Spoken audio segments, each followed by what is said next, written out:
नमस्कार मित्रों, स्वागत है आपका एक बार फिर से आपके अपने YouTube channel political science learning with Jitendra. दोस्तों, यहाँ पर हम राष्ट्रपति सीरीज के अंतर्गत राष्ट्रपति की आपातकालीन शक्तियों का अध्ययन कर रहे थे। इससे पहले वाले वीडियो में हमने राष्ट्रपति की आपातकालीन शक्ति मतलब अनुच्छेद 352 को लेकर चर्चा की थी। अनुच्छेद 352 को लगने से लेकर अनुच्छेद 352 अर्थात राष्ट्रीय आपातकाल लगने से लेकर समाप्ति तक हमने राष्ट्रीय आपातकाल के बारे में चर्चा कर ली थी। आज हम राष्ट्रीय आपातकाल के प्रभाव क्या होते हैं, आपातकाल लग जाने के बाद में क्या होता है, इसके बारे में चर्चा करने वाले हैं। तो आप शुरू से लेकर अंतिम तक वीडियो जरूर देखें मित्रों, तभी आपको समझ में आएगा, अन्यथा समझ में नहीं पड़ेगा। 1 मिनट का देख लिया, 2 मिनट का देख लिया, 3 मिनट का देख लिया, इससे कोई फ़ायदा नहीं होगा मित्रों। जब तक आप शुरू से लेकर अंतिम समय तक वीडियो नहीं देखोगे, आपको फ़ायदा उतना नहीं होने वाला है जितना होना चाहिए।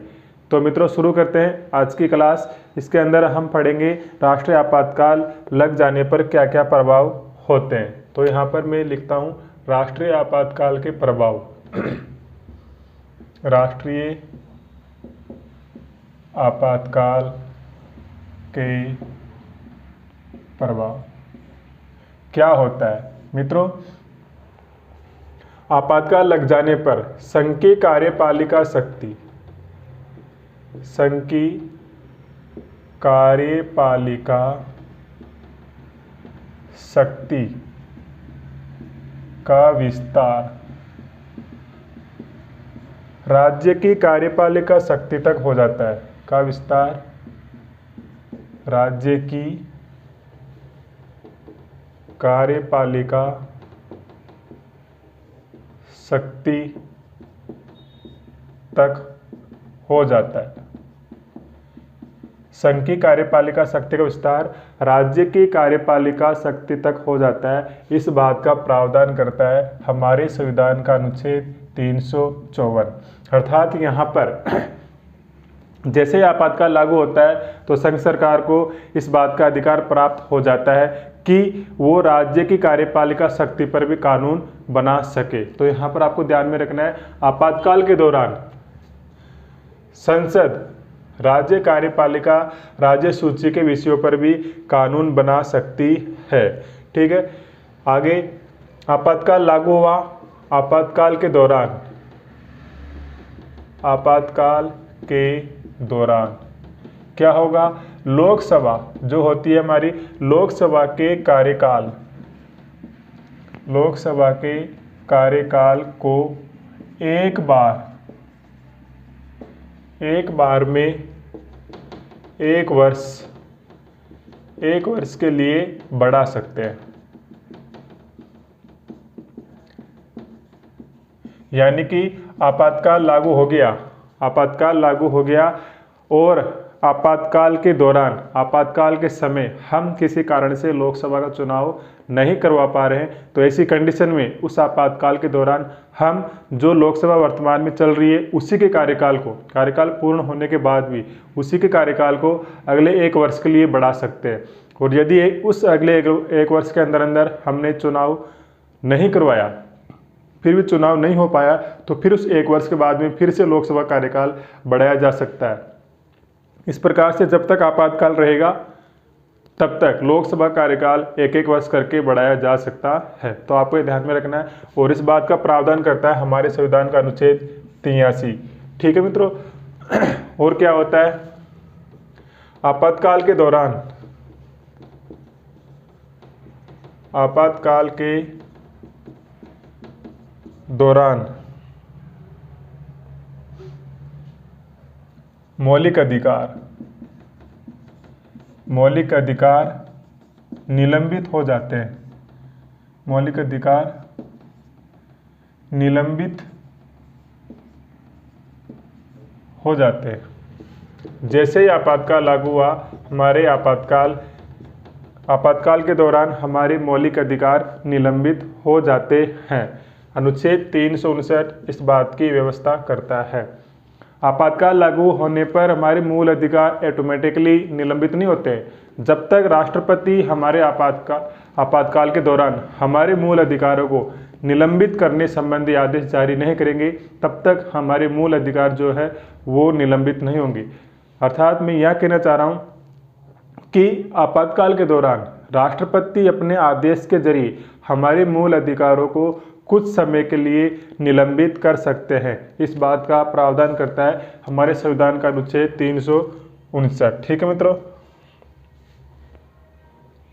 और आपातकाल के दौरान यदि आपातकाल यदि सशस्त्र विद्रोह के आधार पर लगाया गया है, सशस्त्र विद्रोह के आधार पर लगाया गया है, तो जो आर्टिकल 19 में जो मूल अधिकार हमको मिले हुए हैं वो मूल अधिकार निलंबित नहीं होंगे। ये आपको ध्यान में रखना है। आपातकाल के दौरान जो सशस्त्र विद्रोह यदि सशस्त्र विद्रोह के आधार पर यदि आपातकाल लगाया गया है तो हमारा जो अनुच्छेद 19 के अंदर जो मूल अधिकार मिले हुए हैं वो मूल अधिकार निलंबित नहीं होंगे। ठीक है मित्रों। और अनुच्छेद 359 के बारे में एक बात और बताना चाहूँ मैं आपको। तो आपातकाल के दौरान सभी मूल अधिकार हमारे निलंबित हो जाते हैं। अनुच्छेद 359 इस बात की व्यवस्था करता है कि आपातकाल के दौरान 20 और 21 अनुच्छेद 20 और 21 के अंतर्गत हमको जो मूल अधिकार मिले हुए हैं वो मूल अधिकार हमारे निलंबित नहीं होंगे। ठीक है मित्रों। तो यह ध्यान में रखना है आपातकाल के दौरान कौन से मूल अधिकार निलंबित नहीं होते हैं। तो अनुच्छेद 20 और 21 में जो हमको मूल अधिकार मिले हुए हैं वो आपातकाल के दौरान निलंबित नहीं होते हैं। 359 इस बात की व्यवस्था करता है। तो आपातकाल के क्या क्या प्रभाव पड़ते हैं ये सब बातें आपको ध्यान में रखना है। यहाँ पर मैं लोकसभा कार्यकाल को लेकर बताना चाहूँगा। 42वें संविधान संशोधन, 42वें संविधान संशोधन, 42वें संविधान संशोधन के द्वारा लोकसभा के कार्यकाल को 5 वर्ष से बढ़ाकर 6 वर्ष कर दिया गया था। 5 वर्ष से बढ़ाकर 6 वर्ष कर दिया गया था। लेकिन बाद में जब 44वां संविधान संशोधन किया गया, 44वां संविधान संशोधन किया गया, 44वें संविधान संशोधन के द्वारा लोकसभा के कार्यकाल को पुनः 6 वर्ष से 5 वर्ष कर दिया गया। तो आपको ये ध्यान में रखना है किस संविधान संशोधन के द्वारा लोकसभा के कार्यकाल को 5 वर्ष से बढ़ाकर 6 वर्ष किया गया था। तो होगा संविधान संशोधन 42वां। ये पूछा जाता है कि किस संविधान संशोधन के द्वारा लोकसभा के कार्यकाल को घटाकर 6 वर्ष से पुनः 5 वर्ष किया गया, तो वो होगा 44वां संविधान संशोधन। तो ये था आपातकाल लगने पर क्या क्या प्रभाव पड़ते हैं। इन सब बातों को लेकर आप इन सब बातों को ध्यान में रखें। जब राष्ट्रीय आपातकाल लागू हो जाता है तो क्या प्रभाव पड़ते हैं, क्या प्रभाव नहीं पड़ते हैं। अब हम बात करते हैं राष्ट्रपति शासन की। राज्य में जो राष्ट्रपति शासन लागू होता है, राष्ट्रपति शासन कहाँ लागू होता है? राज्यों में। अनुच्छेद 356 इस बात की व्यवस्था करता है। ठीक है मित्रों। तो यहाँ पर क्या है, अनुच्छेद 356 में क्या लिखा हुआ है? यदि राष्ट्रपति को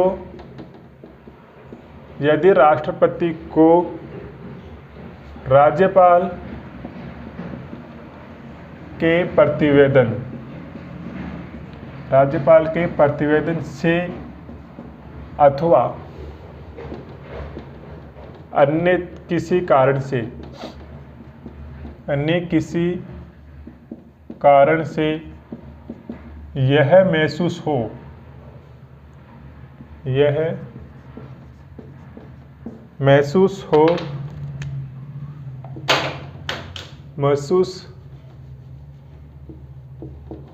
कि राज्य में संविधान के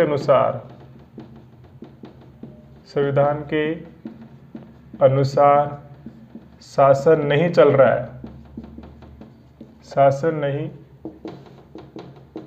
चल रहा है, तो राष्ट्रपति शासन लगाया जा सकता है। राष्ट्रपति शासन लगाया जा सकता है। मित्रों, यहाँ पर ये ध्यान में रखना है कि राज्यपाल जो होता है प्रत्येक राज्य में, वो हर 15 दिन में उस राज्य की रिपोर्ट, वहाँ के शासन संबंधी रिपोर्ट हर 15 दिन में गृह मंत्रालय के अंतर्गत एक राज्य विभाग बना होता है उसके पास में भेजता है। और यदि राज्यपाल के उस भेजे हुए प्रतिवेदन से राष्ट्रपति को ये आश्वासन हो जाता है, ये महसूस होता है कि संबंधित राज्य में संविधान के अनुसार कानून, संविधान के अनुसार शासन नहीं चल रहा है, तो ऐसी कंडीशन में वहाँ पर राष्ट्रपति शासन लागू किया जा सकता है। ठीक है। या फिर हम आज तक यही पढ़ते आए हैं कि राष्ट्रपति शासन जो लागू होता है राज्य में, वो राज्यपाल के अनुशंसा पर, राज्यपाल की सिफारिश पर लागू होता है। लेकिन अनुच्छेद 356 इस बारे में और भी बताता है कि यहाँ पर तो राज्यपाल के प्रतिवेदन से हो रहा है, ठीक है, लेकिन अन्य किसी कारण से भी राष्ट्रपति को ये महसूस होता है कि किसी राज्य में संविधान के अनुसार शासन नहीं चल रहा है, चाहे से राज्यपाल उस संबंध में रिपोर्ट दे या नहीं दे, सिफारिश करे या नहीं करे, इसके बावजूद भी यदि राष्ट्रपति को ऐसा महसूस होता है कि उस राज्य में, किसी राज्य में संविधान के अनुसार शासन नहीं चल रहा है, तो ऐसी कंडीशन में वहाँ पर राष्ट्रपति शासन लागू किया जा सकता है। आपको ये ध्यान में रखना है, राज्यपाल की सिफारिश पर भी और राज्यपाल की सिफारिश के बिना भी किसी राज्य में राष्ट्रपति शासन लागू किया जा सकता है। यहाँ पर संविधान के अनुसार शासन नहीं चल रहा है का मीनिंग क्या लेंगे हम, तो इस बात की इसके संबंध में हम एक अनुच्छेद है 365, इसका अध्ययन करते हैं। इसमें क्या लिखा हुआ है, संघ के आदेशों का पालन, संघ के आदेशों का पालन नहीं करने पर किसी राज्य में राष्ट्रपति शासन लागू किया जा सकता है। राष्ट्रपति शासन लागू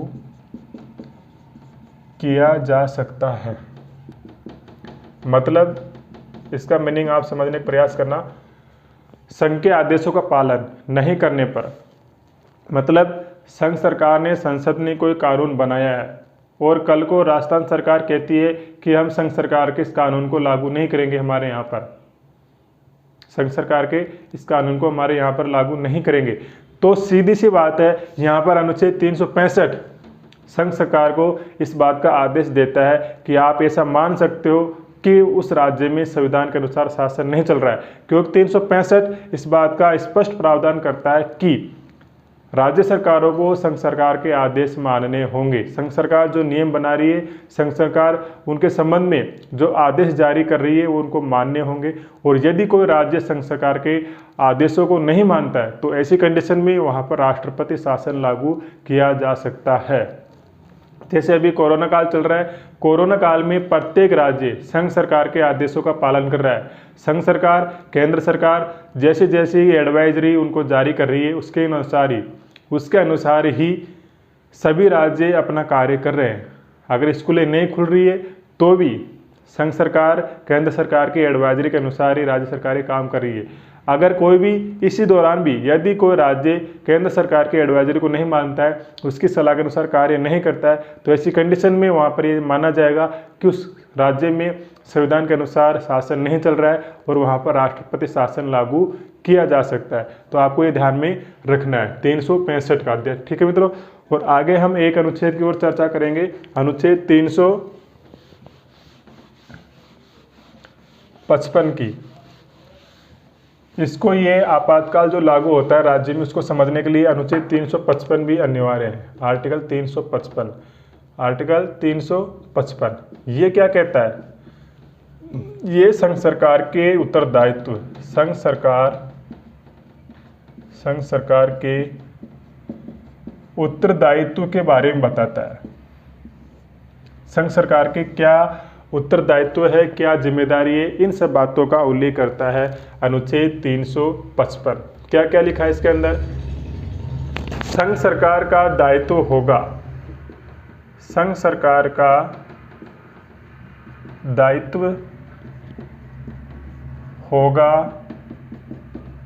कि वह, संघ सरकार का दायित्व होगा कि वह राज्यों में शांति व्यवस्था बनाए रखे, शांति व्यवस्था बनाए रखे। ये राज्यों का, केंद्र सरकार का राज्यों के प्रति ड्यूटी होता है, दायित्व होता है। दूसरा, बाहरी आक्रमण से राज्यों की सुरक्षा करे, राज्यों की सुरक्षा। ठीक है। तीसरा क्या है इसमें?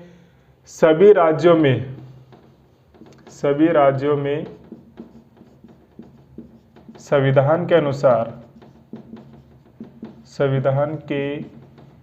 अनुसार शासन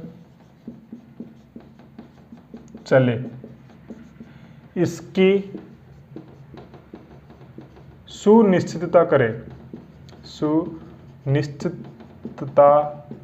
करे, यानी कि व्यवस्था करे, देखो मित्रों, 355 राष्ट्रपति शासन, 356 को समझने के लिए 355 को समझना जरूरी है। हमने ये देख लिया कि संवैधानिक तंत्र विफल होने पर किसी राज्य में राष्ट्रपति शासन लागू किया जा सकता है, राज्यपाल के प्रतिवेदन पर भी, और यदि राज्यपाल प्रतिवेदन नहीं देता है तो भी। लेकिन और क्या कारण हो सकते हैं कि वहाँ पर राष्ट्रपति शासन लागू किया जा सकता है? और क्या कारण हो सकते हैं? किसी चुनी हुई सरकार को केंद्र सरकार अगर हटाती है कुछ समय के लिए, तो क्या कारण हो सकते हैं? तो मित्रों यहाँ पर ध्यान में रखना, 355 संघ सरकार की ड्यूटीज के बारे में बताता है, संघ सरकार के क्या दायित्व होंगे राज्यों के प्रति, इसके बारे में बताता है। तो यहाँ पर आपको ध्यान में रखना है, संघ सरकार का दायित्व होगा कि वह राज्यों में शांति व्यवस्था बनाए रखे, यानी कि किसी राज्य में शांति व्यवस्था बिगड़ती है, इस आधार पर भी संघ सरकार वहाँ पर राष्ट्रपति शासन लागू कर सकती है। शांति व्यवस्था का मतलब है कि किसी राज्य में अपराध ज़्यादा बढ़ गए हैं, किसी राज्य में कानून की व्यवस्था बहुत ज़्यादा बिगड़ चुकी है, किसी राज्य में महिलाओं के प्रति बहुत ज़्यादा अत्याचार हो रहे हैं, किसी राज्य में SC/ST के जो लोग हैं उनके प्रति अत्याचार बढ़ रहे हैं, तो उस आधार पर भी केंद्र सरकार उस राज्य में राष्ट्रपति शासन लागू कर सकती है, क्योंकि ये केंद्र सरकार की ड्यूटी है कि वो प्रत्येक राज्य में शांति व्यवस्था बनाए रखे। यदि किसी राज्य में शांति व्यवस्था नहीं हो रही है तो आर्टिकल 355 के अंतर्गत 355 से अनुच्छेद 356 का प्रयोग करते हुए राष्ट्रपति शासन उस राज्य में लागू किया जा सकता है। इस बात को आपको ध्यान में रखना है। आगे क्या है? बाहरी आक्रमण से राज्यों की सुरक्षा करना। ये केंद्र सरकार की ड्यूटी है कि किसी राज्य पर यदि कोई बाहरी देश, बाहरी राज्य आक्रमण करता है तो वो उसकी रक्षा करे।